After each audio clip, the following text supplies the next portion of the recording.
ഇന്ന് രാവിലെ മുതൽ നമ്മൾ കാണുന്ന കാഴ്ചകൾ ഏകോപനം അതിൻ്റെ അങ്ങേയറ്റത്ത് നിൽക്കുന്ന ഏറ്റവും കൃത്യമായ ഷാർപ്പായ പ്രിസൈസായ രക്ഷാദൗത്യം നടന്നുകൊണ്ടിരിക്കുന്നു ഈ വലിയ ദുരന്ത മേഖല. ഇന്നിപ്പോൾ ഈ മണിക്കൂറുകളൊക്കെ ഏറ്റവും ക്രൂഷ്യലായ മണിക്കൂറുകളാണെന്ന് പറഞ്ഞാൽ ഇതൊക്കെ ഗോൾഡൻ അവേഴ്സ് എന്ന് പറയാവുന്ന മണിക്കൂറുകൾ തന്നെയാണ്. ഇതും ഒരു ദിവസം കഴിഞ്ഞെങ്കിൽ കൂടിയും ഇപ്പോഴും ചിലപ്പോൾ പ്രാണൻ്റെ ഒരു തുടിപ്പ് ഏതെങ്കിലുമൊക്കെ എവിടെയെങ്കിലുമൊക്കെ ഉണ്ടാകാം. വീടുകൾക്കുള്ളിലോ അല്ലെങ്കിൽ മണ്ണിനടിയിലോ ഒക്കെ ഇപ്പോഴും പ്രാണൻ്റെ തുടിപ്പ് ബാക്കിയായേക്കാം. നമ്മൾ കാണുന്ന MI-17 ഹെലികോപ്റ്ററാണ്. ഇതിപ്പോഴും അത് ആകാശത്ത് വട്ടമിട്ട് പറക്കുകയാണ്. താഴെ ലാൻഡ് ചെയ്യാനുള്ള തീവ്ര ശ്രമത്തിലാണ്. എയർലിഫ്റ്റിംഗ് തന്നെയാണ് ലക്ഷ്യം. പക്ഷേ ഈ ധ്രുവ് പോലെയല്ല, MI-17 കുറച്ചുകൂടി ഒരു ലാൻഡിംഗ് സ്പേസ് ഉണ്ടെങ്കിൽ മാത്രമേ അതിന് താഴേക്ക് ഇറങ്ങാൻ കഴിയുകയുള്ളൂ. അതിനുവേണ്ടിയുള്ള ശ്രമമാണ് എന്ന് പറഞ്ഞാൽ അത്യാവശ്യം ആ ഹെലികോപ്റ്റർ നിൽക്കാൻ കഴിയുന്ന ഒരു ലാൻഡിംഗ് സ്പേസ് ഉണ്ടോ എന്ന പരിശോധനയാണെന്ന് തോന്നുന്നു. അവിടെ റോഡൊക്കെ പൊട്ടിപ്പൊളിഞ്ഞ് കിടക്കുകയാണ്, മണ്ണൊക്കെ മാറിക്കിടക്കുകയാണ്. അങ്ങോട്ടേക്ക് MI-17 പോലെ കുറച്ചുകൂടി വലിയ കപ്പാസിറ്റിയുള്ള ഹെലികോപ്റ്റർ ഇറങ്ങാൻ കഴിയുമോ എന്നറിയില്ല. നമുക്കത് കാത്തിരുന്ന് കാണേണ്ടതാണ്. എന്തായാലും എയർലിഫ്റ്റിംഗ്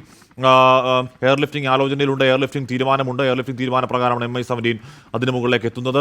എല്ലാ മേഖലയും ബെയിലിപ്പാലമാകുന്നു, അല്പസമയത്തിനും ടെട്രാ ട്രക്കുകൾ വരാൻ പോകുന്നു. അങ്ങനെ കിട്ടാവുന്ന സകല സംവിധാനങ്ങൾ ഉപയോഗിച്ചുകൊണ്ടുള്ള രക്ഷാപ്രവർത്തനം അതിന്റെ പരമാവധി.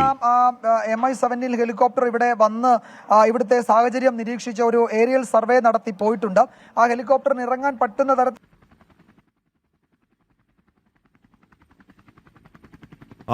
അപ്പോൾ MI-17 ഇറങ്ങുമെന്ന് തന്നെയാണ് പ്രതീക്ഷിക്കേണ്ടത്. ഏറ്റവും ഒടുവിൽ 167 മരണങ്ങൾ സ്ഥിരീകരിക്കുന്നു. അത് മേപ്പാടി CHSൽ 83 അവിടെയാണ് ഏറ്റവും കൂടുതൽ മൃതദേഹങ്ങൾ.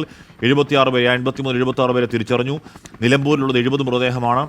മേപ്പാടി CHSന് സമാനമായി തന്നെ നിലമ്പൂരിലും അവിടെ ചാലിയാർ പുഴയോരത്ത് ഇന്നും കണ്ടെത്തിയ മൃതദേഹങ്ങൾ. അവിടെയും മൃതദേഹങ്ങൾ കൂടുന്നു, അവിടെ മരണക്കണക്ക് കൂടുകയാണ്.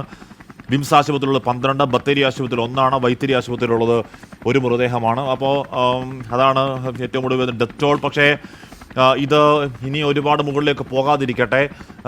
200ഓളം പേരെ കാണാനില്ല എന്നിപ്പോഴും പറയുന്നുണ്ട്. പ്രേക്ഷകർ കാണുന്നത് ഇന്ത്യൻ വായുസേനയുടെ MI-17 ഹെലികോപ്റ്ററാണ്. അതിപ്പോഴും ആകാശത്ത് അങ്ങനെ വട്ടമിട്ട് പറക്കുകയാണ്. ഏതെങ്കിലും തരത്തിൽ താഴേക്ക് ഇറങ്ങുക എന്നത് തന്നെയാണ് MI-17 ലക്ഷ്യം. നേരത്തെ MI-17 കുറച്ചപ്പുറത്ത് ആയിട്ടിറങ്ങി ഭക്ഷണ പാക്കറ്റുകൾ എയർ ഡ്രോപ്പ് ചെയ്തിട്ട് ലിഫ്റ്റ് ചെയ്ത് പൊങ്ങിയതാണ്. ഇപ്പോൾ വീണ്ടും അവിടെ ഇറങ്ങാൻ ശ്രമം നടക്കുന്നു. അത് കുറച്ചുകൂടി ധ്രുവ് പോലെയല്ല, ധ്രുവിനേക്കാൾ കുറച്ചുകൂടി ലാൻഡിംഗ് സ്പേസ് ആവശ്യമുള്ള ട്രാൻസ്പോർട്ട് ഹെലികോപ്റ്ററാണ് MI-17. അപ്പോൾ ഏതെങ്കിലും തരത്തിൽ എങ്ങനെയെങ്കിലും എത്ര ദുഷ്കരമാണെങ്കിലും അങ്ങോട്ടേക്ക് എത്തുക. നമ്മൾ ഇന്നലെ കണ്ടതാണ് ധ്രുവിൻ്റെ പൈലറ്റ് എങ്ങനെ നൂല് പിടിച്ച് വെച്ച പോലെ അത്രത്തോളം പ്രിസൈസായി അങ്ങോട്ടേക്ക് ഇറക്കിയത്. ഈ ദൃശ്യങ്ങൾ ഈ പുഴയുടെ ഇങ്ങേക്കരയിൽ നിന്ന് അങ്ങേക്കരയിലേക്ക്, ഇത് ആ പുഴയുടെ ആഴം കുറഞ്ഞ ഒരു മേഖലയാണ്. അങ്ങോട്ടേക്ക് പ്രൊക്ലൈനർ പോലെയുള്ള ഉപകരണങ്ങൾ ഇറക്കിക്കൊണ്ട് അതിൻ്റെ ആ ബക്കറ്റ് പോലും രക്ഷാദൗത്യത്തിനുള്ള ഉപായമാക്കുന്ന കാര്യം നമ്മൾ കണ്ടു. അപ്പുറത്ത് ബെയിലി പാലം പണി പുരോഗമിച്ചുകൊണ്ടിരിക്കുകയാണ്. ആദ്യമുണ്ടാക്കിയ താൽക്കാലിക പാലത്തിൽ കൂടി ഇപ്പോഴും ആളുകൾ ഇങ്ങോട്ടേക്ക് വരുന്നു. ഒട്ടമലയിൽ നിന്നുള്ള ആളുകൾ ഇങ്ങോട്ടേക്ക് വരുന്നു.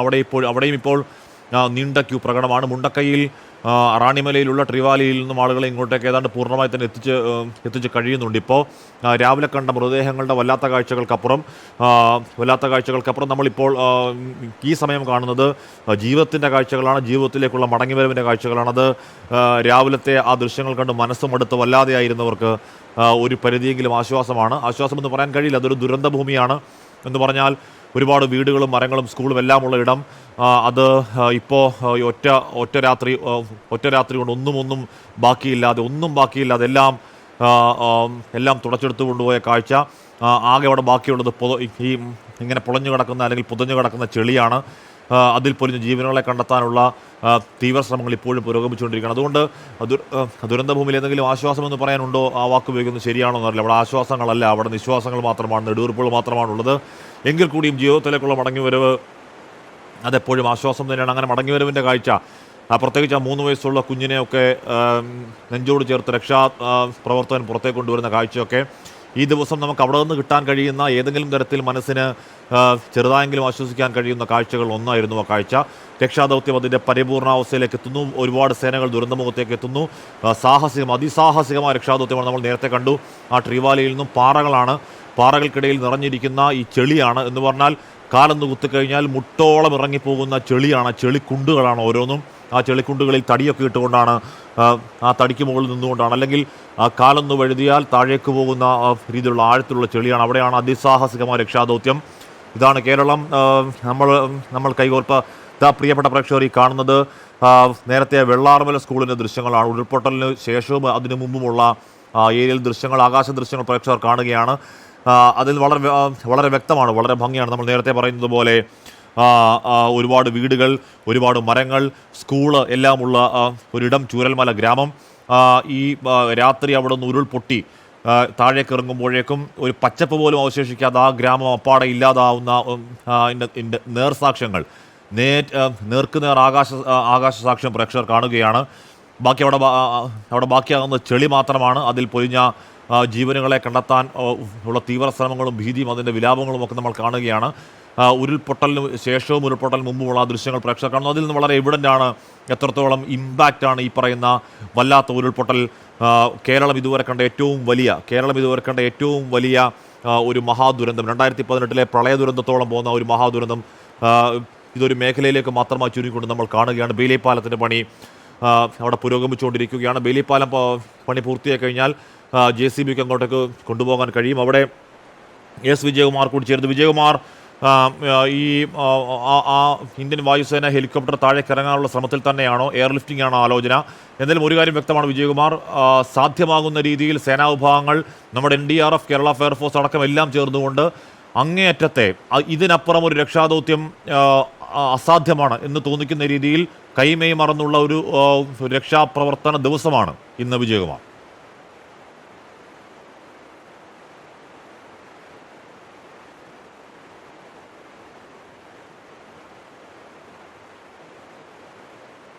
ചൂരൽമല അങ്ങാടി, ചൂരൽമല വെള്ളാർമല സ്കൂൾ റോഡ് എന്ന് പറയുന്ന ആ ഭാഗമാണ്. ഇവിടെ ഒരു റോഡായിരുന്നു. ആ റോഡ് വെള്ളാർമല സ്കൂളിലേക്കുള്ള റോഡാണ്. അവിടെ വെള്ളാർമല സ്കൂൾ പൊളിഞ്ഞ് നമ്മൾ നേരത്തെ ദൃശ്യങ്ങളിൽ കണ്ടു. ഈ വലിയ പാറക്കെട്ടുകളൊക്കെ ഈ കുത്തൊഴുക്കിൽ വന്നതാണ് നോർക്കണം. അപ്പോൾ ആ ഭാഗത്ത് നിന്ന് വന്ന വലിയ ഒഴുക്ക് ഈ പാറകളെ മുഴുവൻ ഇവിടേക്ക് കൊണ്ട് അടിച്ചിരിക്കുകയാണ്. ഇവിടെ മുഴുവൻ പാറകൾ കൊണ്ട് നിറഞ്ഞിരിക്കുകയാണ്, വലിയ കല്ലുകൾ കൊണ്ട് നിറഞ്ഞിരിക്കുകയാണ്. ഈ ഭാഗത്തെ വീടുകളൊക്കെ ഏതാണ്ട് പൂർണ്ണമായും ഇല്ലാതായി എന്ന് പറയാം. ഈ വീടുകളിലൊക്കെ ഉണ്ടായിരുന്നവരെ പറ്റി കാര്യമായ വിവരങ്ങളൊന്നുമില്ല. യഥാർത്ഥത്തിൽ ഇതിപ്പോൾ ഒരു മൺകൂമ്പാരം, ഒരു കൽക്കൂമ്പാരം മാത്രമായി മാറിയിരിക്കുകയാണ്. ഇതിനിടയിലൊക്കെ ആളുകൾ ഉണ്ടാകും എന്നാണ് നാട്ടുകാരൊക്കെ പറയുന്നത്. അവരെ കണ്ടെത്തുക എന്നത് ഈ കല്ലുകൾ മുഴുവൻ നീക്കി നടത്തുന്ന പരിശോധനയിലൂടെ മാത്രമേ അവരെ കണ്ടെത്താൻ കഴിയൂ. ഈ വീടുകളിലൊക്കെ ഉണ്ടായിരുന്നവരെ പറ്റി ഒരു വിവരവുമില്ല. ഇവിടെ 2 വീടുകൾ ഉണ്ടായിരുന്നു ഈ പ്രധാനപ്പെട്ട ഒഴുക്കിന്റെ ഭാഗത്ത്. ആ വീട് പൂർണ്ണമായും തകർന്നു. പക്ഷേ ആ വീട്ടിലുണ്ടായിരുന്നവർക്ക് ഇതിന്റെ ചില അപായ സൂചനകൾ കിട്ടിയപ്പോൾ തന്നെ അവർ നേരെ ആ മുകളിൽ കാണുന്ന ആ കാപ്പിത്തോട്ടത്തിലേക്ക് ഓടിക്കയറിപ്പോയി. അതുകൊണ്ട് ആ വീട്ടുകാർ രക്ഷപ്പെട്ടു. അവരുടെ വീട് പക്ഷേ അവിടുത്തെ ദൃശ്യങ്ങൾ കാണിക്കായിരുന്നു വിജയകുമാർ.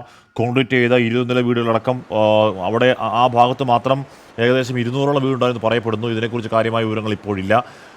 ആ വീടുകളിലുള്ള ആൾക്കാർ എവിടെയാണ്, ഏതവസ്ഥയിലാണെന്ന് അറിയില്ല, ഇപ്പോഴും അറിയില്ല. രക്ഷാദൗത്യം കുറച്ചുകൂടി സജീവമായപ്പം ആയാൽ മാത്രമേ ചൂരൽമല എന്ന് പറയുന്ന ആ ഗ്രാമത്തിൽ അല്ലെങ്കിൽ ആ റോഡിലുള്ള വീടുകളെക്കുറിച്ച്, അതിൻ്റെ ആൾക്കാരെക്കുറിച്ച് എന്തെങ്കിലും അറിയുകയുള്ളൂ.